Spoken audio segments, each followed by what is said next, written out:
ปืนสัตว์ต่อนกคำพระเป็นเศร้าเป็นส่วนหน้าห้างสานกห้างสาคำขึ้นข้าวยามกว่ามือบานพระเป็นเศร้าสู่อันตั้งนั่นนกคำพระเป็นเศร้าเลยเกิดเป็นลูกชายปุ่งหน้าในนาเฮือนหลังหนึ่งเพราะว่าก็อย่าสูงขึ้นมาเย่าในก็เลยเตนาเฮือนซ้ำกันดังยิงสาวอันเขามีเงินคำนำเปี้ยงกันนั่นอยู่เพราะว่าคาเตนาเฮือนซ้ำกันถึงมาเย่าก็ขาสองก็ซ้ำไม่ลูกยิงมาสามก็อย่านั่นซื้อว่านันทาก็กลางนั่นซื้อว่านันทาวดีก็ลื่นซื้อสู้นันทานับวันเขาพี่น้องสามก็อย่ากันมาติ๊กอันเป็นพ่อแม่เขานั่นซ้ำนับวันก็เท่ามาติ๊กได้เป็นสภาวะมันเย่า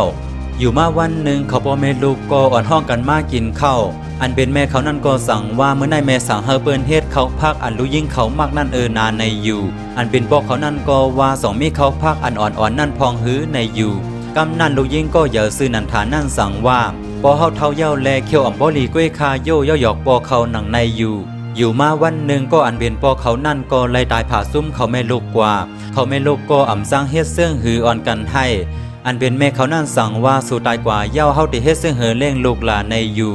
อันเป็นปอเขานั่นเพราะว่าตายกว่าเย้าในเลยกว่าเกิดเป็นนกห้างสาที่เนเถื่อนลงหิมาวนดานั่นนกห้างสาโดนในซัมมิ่งหยานอันด้วยขึ้นสัตว์ก่อนและย้อนมีบารมีดาดีมาเป็นพระเพราะว่าตัวอย่างมาเย้าในก็นกห้างสาโดนในขนมันนั่นเป็นสีเหลืองค่ำตั้งตัวหางลีนามันซ้ำคาหูวาสัตว์ก่อนมันนั่นเป็นสังมามันสั่งเอาหยานเสวนด้วยขึ้นเมื่อดึกเปลี่ยนก้นนั่นดีเนอหยานมันนั่นก็ติหันว่าเมื่อดึกเปลี่ยนก้นนั่นมันเป็นปุ่งหน้ามันมีเมเสไม่ดูยิ่งสามก็เมื่อเลียวเขาอ่ำมีก้นหาเลี้ยงเขาเย้าหลีอีลูเขาเมลูกนาในอยู่ว่ายเสพอเขาตายกว่าเย้าเขาเมลูกก็เหตุการณ์กินสร้างเปิ้นกว่าวันเหล่าวันนั้นเก้อันเป็นแม่เขานั่นสั่งว่าเป็นสังแลปอสูปล่อยผ้าเฮ้าแม่ลูกกว่าสั่งว่าปอสูตึกอยู่เฮ้าแม่ลูกก็เตะอำไรมาตุกฆ่าเสื่องในตีลูกยิงมันนกห้างสาคำบวันไรหันเขาแม่ลูกดีเนื้อหยานั่นเย้าก็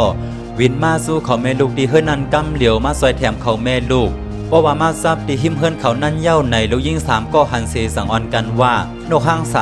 สาคำในอยู่ก็อันเป็นแม่เขานั่นสั่งว่าเย้าไว้แลลูกยิงในอยู่ลูกยิงนั่นก็สั่งว่าเดลีอยู่5แม่เป็นถึงนกห้างสาคำก่อนอ้อนาในอยู่เผอกำนั่นอันเป็นนกห้างสาคำนั่นก็สั่งว่ากำก่อนแลลูกเข้าเป็นปอสูไหวเสียตายกว่าเย้าเข้าไรมากเกิดเป็นนกห้างสาคำในเย้าลูกยิงเขาตั้งหลายเดเอาในกว่าเอาคนคำปอในกว่าคายเสเลี้ยงอยู่กินกันกว่าเฮามีดังซื้อหน้าในอยู่อันเป็นนกห้างสาคำในก็ถอนคนคำไว้ปันเขาแม่ลูกอันหนึ่งเสขึ้นวินผาดกว่าอันเป็นแม่เขานั่นก็ป้อวันไรขนคำเย้าก็สั่งว่าเฮาเตมีเย้าหนากำในอยู่ลูกยิ่งนั่นก็สั่งว่าป้อเตไม่เสือซ่อมเฮาเตเย้าตอนนังกว่าเกิดเหมอเย้าตั้งขึ้นมาซอยแถมเฮาอยู่ไหนไว้สีนั่นมาอ่ำหึงสั่งเขาแม่ลูกก็มักมีมาเหลือสีเก่าได้ว่าอยู่อันเป็นนกห้างสาคำในก็ใกล้ๆวินมาถอนขนคำไว้ปั่นเขาแม่ลูกอยู่อำไรปล่อยผ้าเขาแม่ลูกกว่าตั้งเลยนางเก่าอยู่มาวันหนึ่งก่อนเป็นแม่เขานายปุ่งหน้านั่นลอกผ้าเหยื่ออ่ำหูจักลองเป้งปอเสวางแผนการให้ต่อนกห้างสาคำผวนมีกุ่งเกสู้ต่อเขา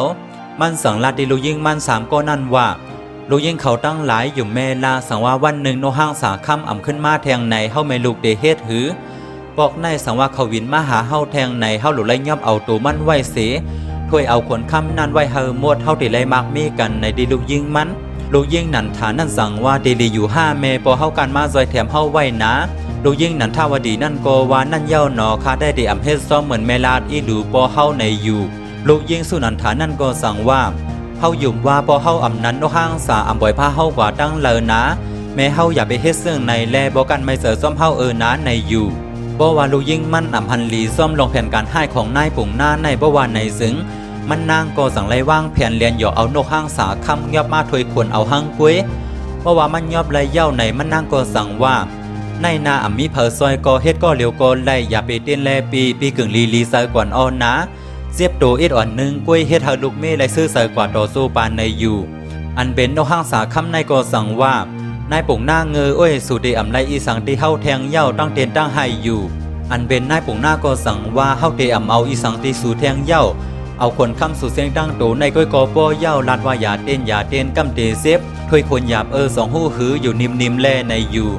อันเป็นลูกยิงมันสามก็นั่นก็เคี่ยงตัวอยู่ไกลเสสั่งว่าแม่เฮาอ่ำกึ่งลีเฮ็ดเสื่องในเสอีดปอกันมาซอยแถมเฮาหลีอีดูปอเตเย้าเป็นสั่งแลแม่เฮาเป็นลบผ้าเพราะเป็นดันนายเนาะในอยู่กำอ่อนหนึ่งกล้วยขนคำนกห้างสาก็ถูกถ้วยออกหมดเสียงดังโตเฮ็ดเฮานกห้างสาคำในเสียบเสียงดังโตกว่าหมด อันเป็นคนค้ำนั่นย้อนวันโนห้างสาอำได้เตรียมเสอคว้างปันแลคนค้ำกูเซนอันถวยมานั่นเอาเย็นเปลี่ยนคนโนห้างสาธรรมดากว่าดังมดนายปุ่งหน้าไหลหันซึ่งนั้นเย้าก็เสอลำแห้งหนา